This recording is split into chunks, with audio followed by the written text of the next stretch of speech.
सबको आनंद देने वाला, सबके बारे में अच्छा सोचने वाला, अपने दुश्मन का भी भला सोचने वाला, कभी किसी का प्रतिशोध न करने वाला जो व्यक्ति होता है, चाहे उसके पिछले अगले किसी पाप के कारण उसके जीवन में कोई चिंता, कोई शोक का समय आ जाता है, पर वो जीवन पर्यंत सुख समृद्धि को ही प्राप्त होता है। उसके कोई कार्य कभी खराब नहीं होते।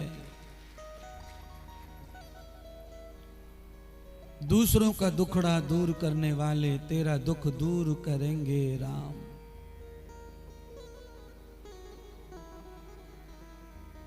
यदत्र सुखान भवंत कर्मम यतो आत्मया संशय विनश्यति। अगर हमारे पास में किसी को आनंद सुख देने का कर्म नहीं है तो मेरी आत्मा में संशय प्रवेश करेगा। और गोस्वामी कहते हैं संशय का सांप तो डसेगा, फिर आदमी को मारेगा, उसमें विष चढ़ा देगा अज्ञानता का, अविवेकता का। आप सब लोग प्रयत्न करो कि जीवन में कोई संशय का विष ना बैठ जाए दिमाग में। आदमी के दिमाग में जब संशय का जहर बैठ जाता है तो उसे किसी की बात पर विश्वास नहीं आता। फिर किसी पति को ये एहसास हो जाए दूर से झूठा सच्चा कि मेरी पत्नी किसी दूसरे पुरुष से बात करती है, और उसके दिमाग में ये कीड़ा बैठ गया, तो पत्नी गंगा में नहा नहा के पागल हो जाए पर पति के भरोसा नहीं बैठेगा। कभी औरत के मन में ऐसा बैठ जाए पति के बारे में, तो चाहे जितनी सौगंधे खा लो पर भरोसा नहीं बैठेगा, क्योंकि संशय का भ्रम का कोई इलाज नहीं है। अगर उसका इलाज कहीं मिलेगा तो केवल सत्संग में ही मिलेगा, किसी महात्मा के पास मिलेगा। तो आप बड़े बड़भागी हैं, सौभाग्यशाली हैं। नंद बाबा के यहाँ आनंद हो रहा है, और जिसका मन अच्छा नहीं, प्रजा के प्रति जिसका भाव अच्छा नहीं, ऐसा राजा कंस जिसकी नगरी में चारों ओर से शोक छा गया, क्लेश छा गया, संतति संपत्ति सब नष्ट होने लगी, और पूरे के पूरे मथुरा में अपयश होने लगा सब प्राणियों को। कंस के साथ में जो लोग जुड़े थे उन सबको अपयश होने लग गया।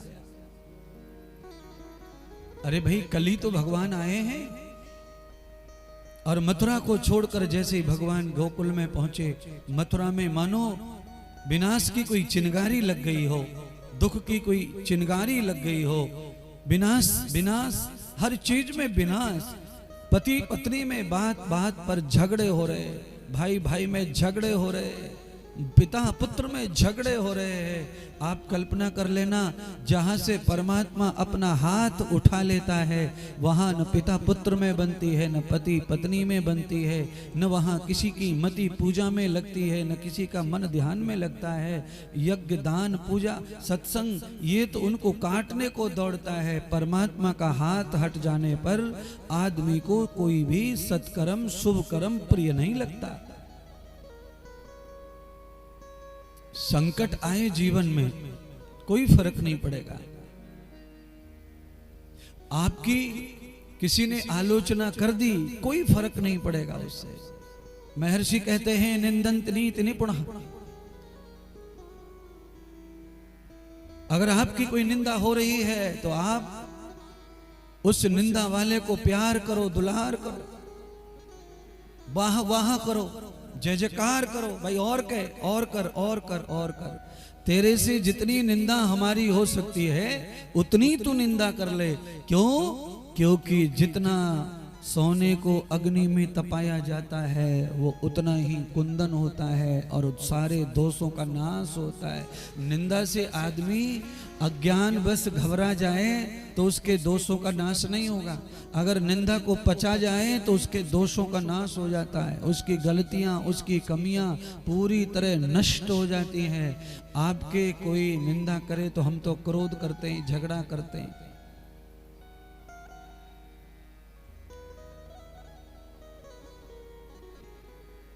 आपने बहुत सारी कथाएं सुनी होंगी।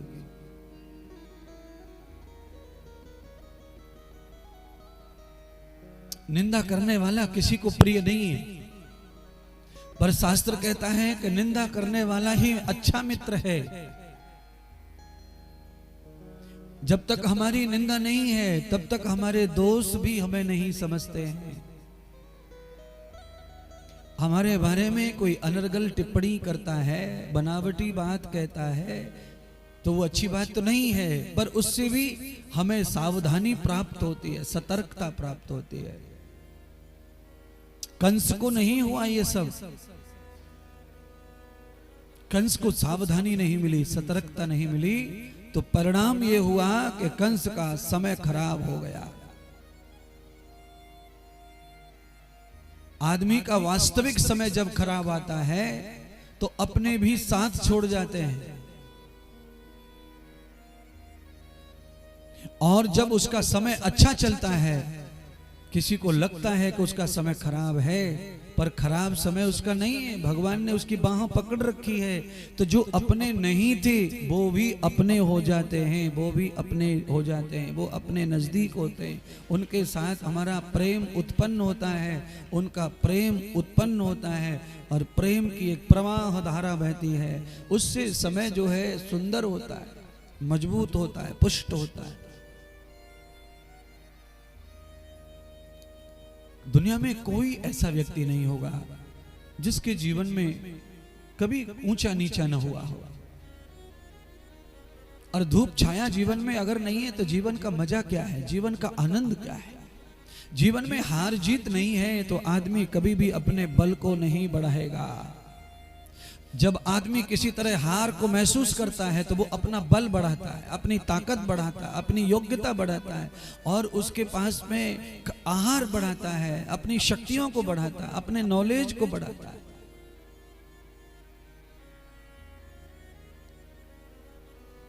आदमी गया अखाड़े में और जाते से पछाड़ के मार दिया, पुरस्कार मिल गया, जीत हो गई, फिर गया फिर मार दिया, तो आदमी को धीरे धीरे अहंकार का भूत सवार हो जाता है। फिर वो सोने लगता है, व्यायाम छोड़ देगा, खाना पीना अच्छा छोड़ देगा, अच्छी ट्रैक छोड़ देगा, और आखिर ये होगा कि एक दिन पिटने वाला बन जाएगा। इसलिए शक्ति का संचार तभी होता है जब आदमी कभी जीतता है और कभी हारता है, कभी धूप कभी छाव, कभी बारिश, कभी सुख कभी दुख। ये जीवन के पहलू है, ये जीवन के अलंकार हैं, ये जीवन के भूषण हैं, इनसे जीवन सजता है। आपने सजने वाले जो भूषण हैं एक कलर के नहीं होते। वो कई लोग सोने के आभूषण बनवाते हैं, उसमें भी लाल पीला कलर डलवाते हैं, उसमें भी खड़े डलवाते हैं, पत्थर डलवाते हैं, उसमें भी नगीना डलवाते हैं, काले कलर का, लाल कलर का, पीले कलर का। अरे भाई, सोना तो खुद में ही सुंदर है, फिर उसको और सुंदर करने के लिए लाल पीला ये क्या है? तो कहते हैं उससे और सोने की दिव्यता बढ़ जाती है और सौंदर्य बढ़ जाता है, कीमत भी बढ़ती है।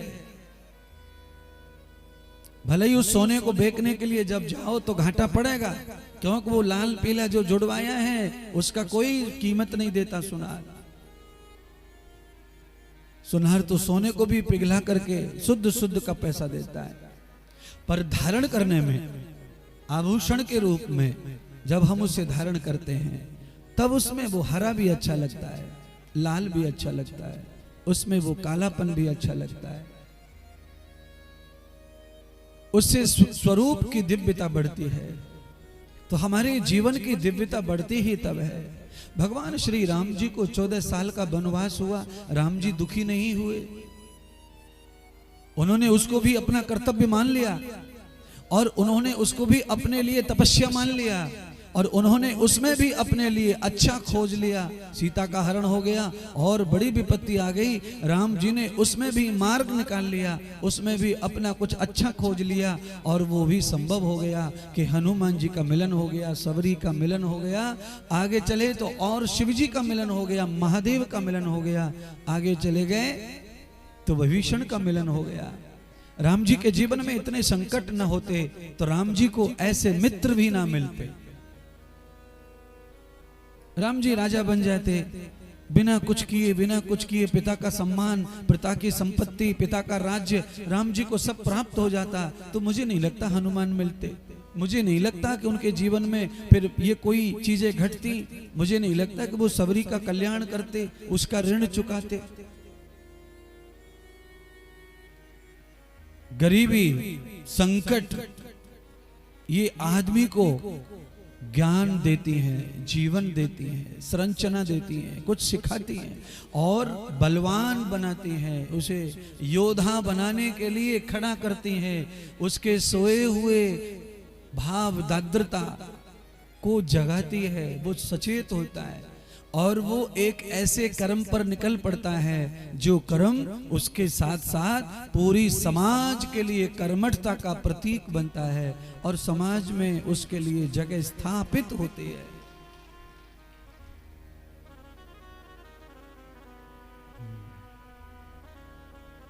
मथुरा में दुख, गोकुल में सुख। अचानक परिवर्तन आ गया। 2 दिन पहले मथुरा में आनंद मचा हुआ था और गोकुल में लोग दुखी थे कि भाई यशोदा को बालक नहीं हो रहा, यशोदा को बालक नहीं हो रहा। 2 दिन में ऐसी लीला बदली कि मथुरा में चारों तरफ शोक छा गया और गोकुल में परमानंद आ गया। बोलिए सच्चिदानंद भगवान की जय। केवल परमानंद आ गया उतना ही नहीं, जब किसी भी महापुरुष का आगमन होता है, रात को मैंने कहा ना, कोई महापुरुष, सच्चे महापुरुष जिन्होंने सचमुच में पूरी तरह से त्याग करके अपने संसार को ईमानदारी का मार्ग चुना है, ऐसा कोई महापुरुष जब जिस क्षेत्र में आता है उस क्षेत्र में और भी देवताओं का, और भी महापुरुषों का, और भी बलवान पुरुषों का आगमन प्रारंभ हो जाता है। सारे देवता गोकुल में पधारे, पर देवता ही नहीं, देवों के देव महादेव भी गोकुल में पधारे। महादेव का भी आगमन हुआ। देवताओं ने महादेव को संदेश दिया प्रभु के आने का, तो महादेव भी गोकुल में आकर के पधार गए। महादेव ने पधार करके अपने महादेव गिरी नहीं दिखाई, शंकर गिरी नहीं दिखाई, भगवान गिरी नहीं दिखाई। क्या दिखाया? तो कहा भाव और भक्त गिरी दिखाई। तावते भक्त योगस्य मूलम भवतन्न समनसौ सचेत सावरे पसो मायज्यम हिम शिष्टम मायज्यपतिम भगाय।